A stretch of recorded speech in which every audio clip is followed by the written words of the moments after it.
Bacterial anti microbial properties நிறைஞ்சது தான் இந்த கோவக்காய். இன்சுலின், இயற்கையான இன்சுலின் சொல்லலாம் இந்த கோவக்காயை. சக்கரை நோய் உங்களுக்கு அருமையான ஒரு அருமருந்துன்னா இந்த கோவக்காய் சொல்லலாம். சக்கரை நோயை கட்டுப்படுத்தக்கூடியது இந்த கோவக்காய். இதை பச்சையாக சாப்பிடலாம், அந்த மாதிரி சமையல் பண்ணி சாப்பிட்லாம். ஆனால் அந்த மாதிரி தண்ணியில் வேக வச்சு தான் சாப்பிடணும். வந்து லைட்டாக வதக்கி தண்ணியாக சேர்த்துருக்கேன், இப்படி தான் சாப்பிடணும். சுகரை கண்ட்ரோல் பண்ணும், அதான் பிளட் சுகரையும் கண்ட்ரோல் பண்ணும். குடல் புழுக்களை நீக்கும், கொக்கிப்புழு நாடாப்புழு அழித்து வெளியேற்றும். அந்த முட்டைகளையும் வந்து டெஸ்ட்ராய் பண்ணக்கூடிய தன்னுடையது இந்த கோவக்காய். அதேமாதிரி வயிறு உப்பிசல் தடுக்கும்.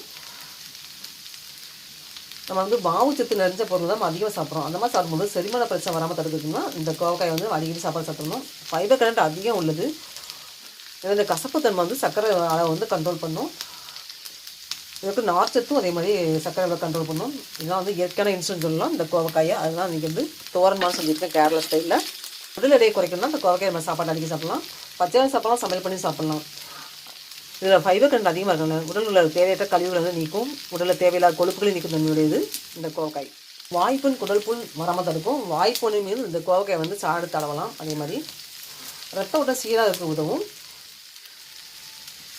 இந்த கோவக்காயில் பொட்டாசியம் அதிகரிக்கிறதுனால உடல் முழுதும் ரத்த ஓட்டம் சீராக செயல்படுறதுக்கு உதவும் இந்த கோவக்காய். இரும்பு சத்து அதிகம் உள்ளது இந்த கோவக்காய்ன்னு சொல்லலாம். சின்ன வெங்காயம், பச்சை மிளகாய் குட்டி குட்டி மிளகாயாக ஒரு 2 மிளகாய் சேர்த்துருக்கேன், அது பீஸாக வெட்டி போட்டுங்க. சீரகம் 1/4 ஸ்பூன், பூண்டு பல் ஒரு 5-6 பல், அவ்வளோதான். இதை குறகரப்பாக நுணிக்க வேண்டியதான். அதுக்கப்புறம் தேங்காயும் குறகரப்பாக தட்டி போட்டால் போதும். இதை சேர்த்துக்கலாம், ஏன்னா பச்சை தன்மை போகணும். ஃபஸ்ட்டே இதை போட்டு கிளறி விட்டுட்டு 4 கிளறி விட்டு அதுக்கப்புறம் லாஸ்ட் இறக்க போகிற டைமில் தேங்காய் திருவி விட்டு இறக்கிடலாம். கோவக்காய் தோரனுக்கு குறகரப்பாக நுணுக்கிறத சேர்த்துக்கலாம்.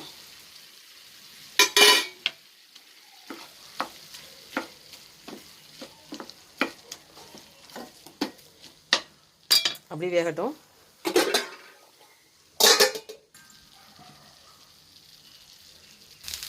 உப்பு சேர்த்துக்கலாம்.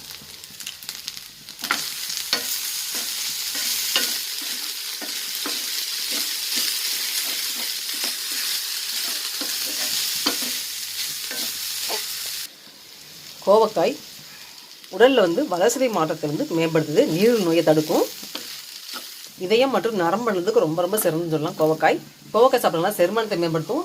இதில் நார்ச்சத்து செரிமானத்தை மேம்படுத்தி மலச்சிக்கல், அந்த மாதிரி வயிற்றுள்ள புண்கள் மற்றும் நோய்கள் தடுத்து இறப்பை குடல் கோளாறுகளை குணப்படுத்த இந்த கோவக்காய் உதவுது. இதில் நியாசின், விட்டமின் B1 இருக்குது. இந்த சத்து உடலில் வந்து ஆற்றல் அளவை அதிகரித்து வந்து வளர்சிதை மாற்றத்தை மேம்படுத்துது. இதுக்கு நியாசின் சத்து வந்து உடல் வந்து ஆற்றல் அளவை வந்து அதிகரிக்குது.